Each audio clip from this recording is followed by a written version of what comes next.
Чи одоо л бод. Ханилсан ирэн чинь харц. Хайраар дутаж гунхахад хажууд чинь байгаа мөртлөө санаа алдан шаналхад хэцүү байсан ч хэллэггүй дотроосоо нурж элэгдэхэд хэнцэр ганган бүсгүй араас хөл алдан бүдрэхэд бүсгүй та юу бодож суусан юм бэ?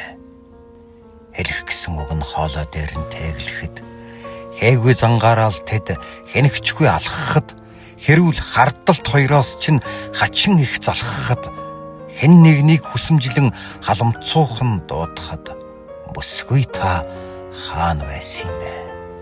Эрхэлж тонирхох бүртээ энгэртэн та наалддаг байж элдвлэж уурлан аашлахта үгний хатууг хэлдэг байж эр хүн юм чин тавьчихл ёстой гэж хатуурхдаг байж эвэлж ганц удаа аргадаад уучлалч гуйж үзээгүй байж бүсгүй та юунд нь гомддог юм бэ? Танил төдий бүсгүйтэй нь хардаж мушгиж химэлдэг байж танхил багын андуудын хөөх шахан түлхдэг байж таарснаа л өмсөд гарахт нь өрөвдөж ганц бодоогүй байж таны мэдэлд бүрэн байх цэрэг шиг бодож тушаадаг байж бүсгүй та хэнд атаархдаг юм бэ? Уучлаарай бүсгүй минь, чи даварч байна. Угасаа л миний зөв гэж андуурч байна. Ойлгох уурлахаараа л чи айлгаж байна. Уучлал ухаарлал чамд дутаж байна. Цээжийн дэрлээд шагнаад үз.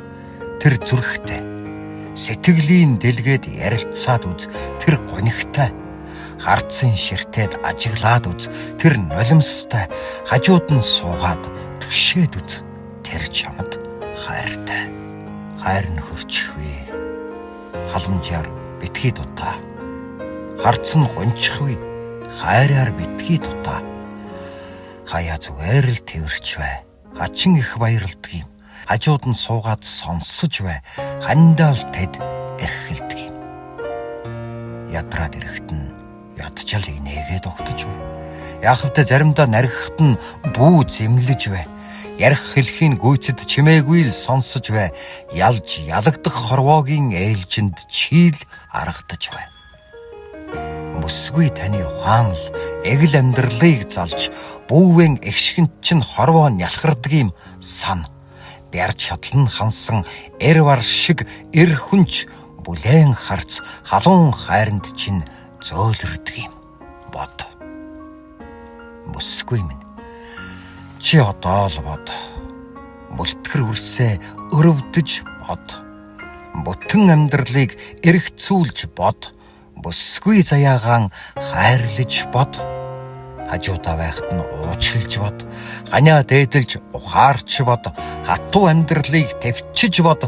Хайртай бүхнээ тавирч бод. Бүсгүй минь, чи одоо л бод.